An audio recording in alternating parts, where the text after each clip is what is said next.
Hello friends, today I'll discuss about High Priestess Tarot card. This card depicts sacred feminine energy, which is gateway to your intuition, which is gateway to your subconscious mind, and it represents divine feminine energy. To understand this energy, you have to delve deep into the mysteries of spiritual awakening, light inside, insights, and ancient sagacity which is hidden from conscious mind. And that hidden knowledge, which is not known to your conscious mind but which is there in your subconscious mind, priestess will help you to understand that knowledge. All the elements, in fact, in this card, they are ancient symbols which have their reference in Bible. Elements including pomegranate, two pillars, black and white pillars, and then headdress. They are elusive to the gods and goddesses of Egypt. This card also represents soulmate connections. That's why we need to understand meaning of soulmates, which is given in the Bible, because all these elements, they stress on balancing masculine and feminine energies inside you, that is yin and yang energies. If you understand this term, that is soulmate connection, that will help you, that will make clear to you what is meant by balancing yin and yang energies, that is masculine and feminine energies. According to Bible, now coming to soulmates, according to Bible, when two souls, they come together to bring out wholeness to each other, wholeness in each other. In fact, that is, wholeness here means that is the original design of human before his fall by God.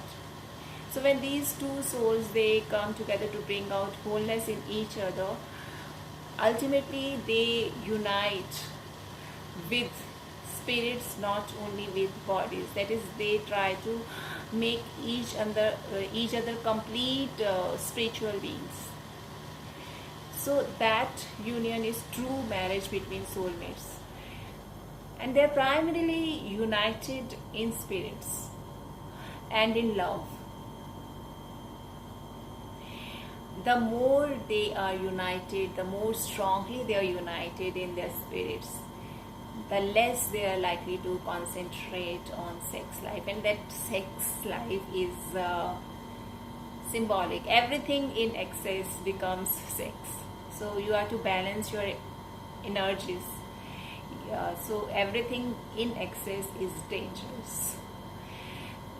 These husbands, these wives, these ideal couples who are no longer living on sexual planes, not out of forced abstinence, but in transcendence, that is, they are above body and mind, they are united in spirits, they are liberated souls.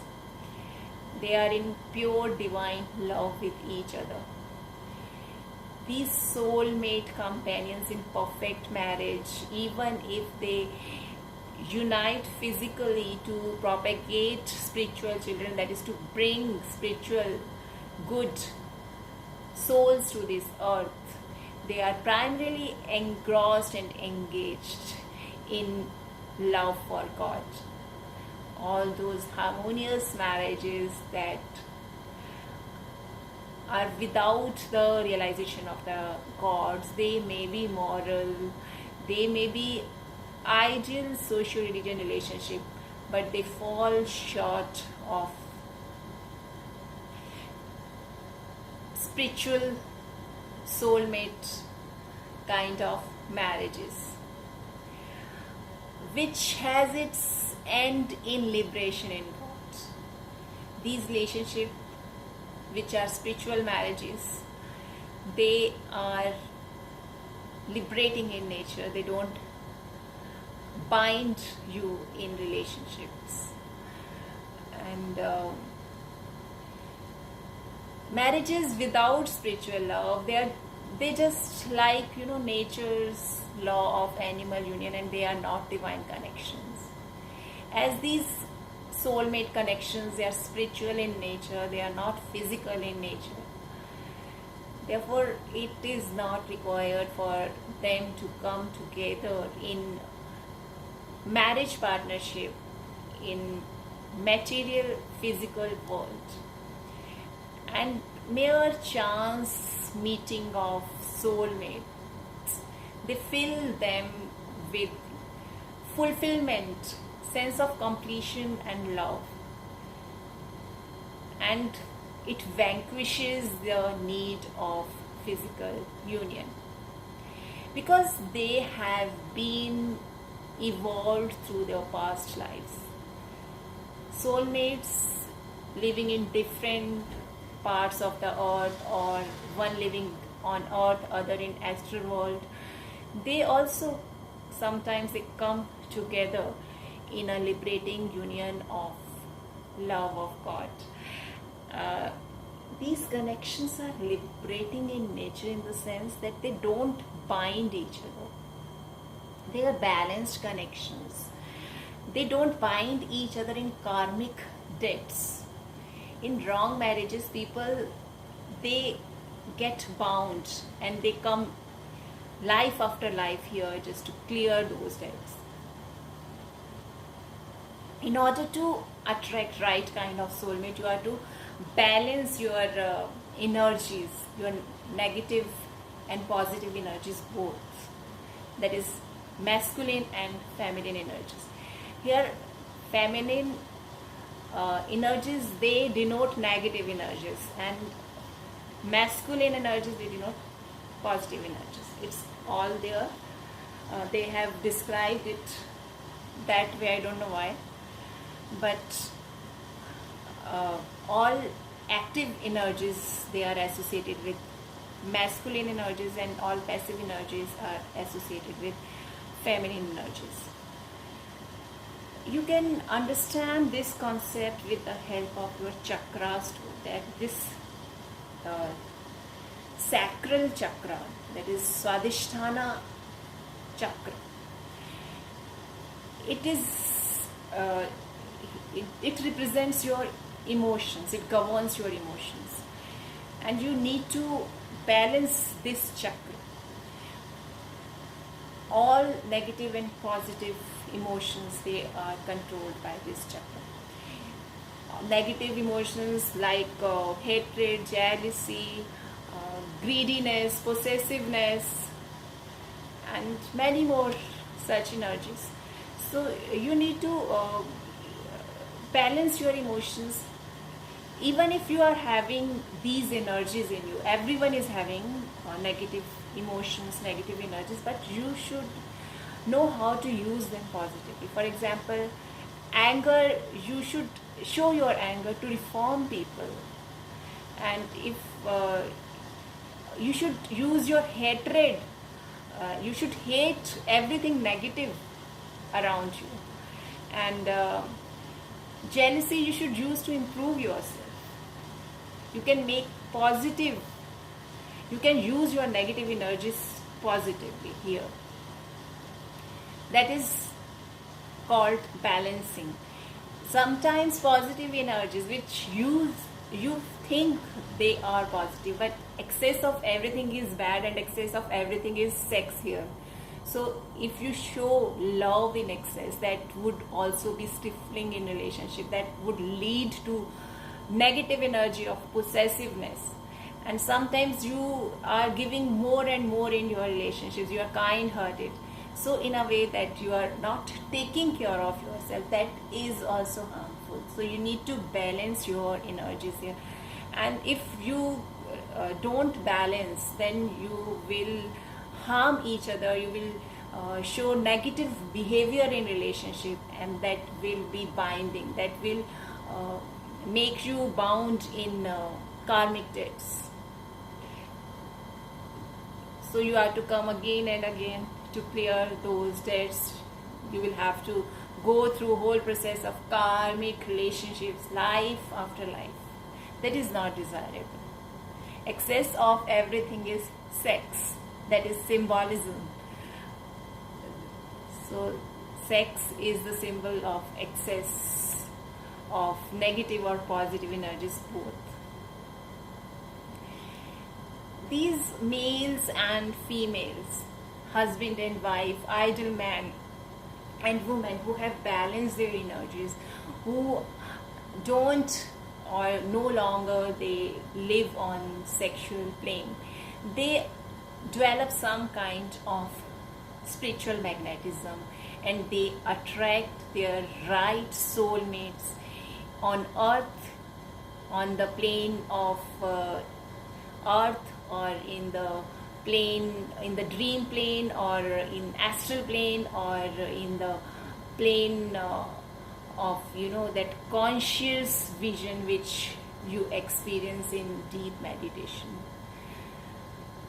And ordinarily people, they have to go through the process of selection, misery and trials of marriages and remarriages until they spiritualize their consciousness, they lift up their consciousness to higher chakras, to higher levels. Unless they spiritualize their consciousness sufficiently, they cannot attract right soulmates. So sin lies in entering into wrong marriages. Either they are actualized by the society's customs or your physical instinct. Therefore, you should marry to the person whom you find, with whom you find soul unity. And all these divorces which are happening on flimsy reasons, they also show adulterous behavior, as they focus on sexual gratification as an end in itself. Marriages, in fact, should be honored as an opportunity to growth, and you should nurture understanding between each other so that you can improve each other and you exchange finest qualities. You exchange your respective finest qualities to improve each other, and you should understand each other to know what is needed in the relationship so that you can mold yourself accordingly, and that need shouldn't be unreasonable here. So in marriages, spiritual aspirants, they should observe moderation in physical union. In fact, the focus should be on developing the custom of love, divine friendship, loyalty, service to each other. The marriages which are without spiritual love, in which sexual indulgence escalates and it eclipses the highest goals, they are adulterous in nature. And one has to, husband and wife, they have to spiritualize their marriages if they want to enjoy divorce free, everlasting happy marriages and soul evolution together.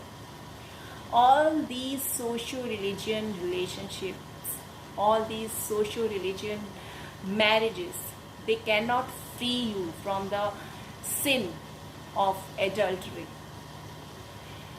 Only these spiritual marriages which has its object to gradually rise above sexual impulses. Again, sexual impulses means balancing your energies. That is, to improve yourself, you are to uplift yourself, you are to lift your consciousness to re-enter Eden of God's love, and that only frees you from the sin of the fall of Adam and Eve, which is inherited by ensuing adulterous generations.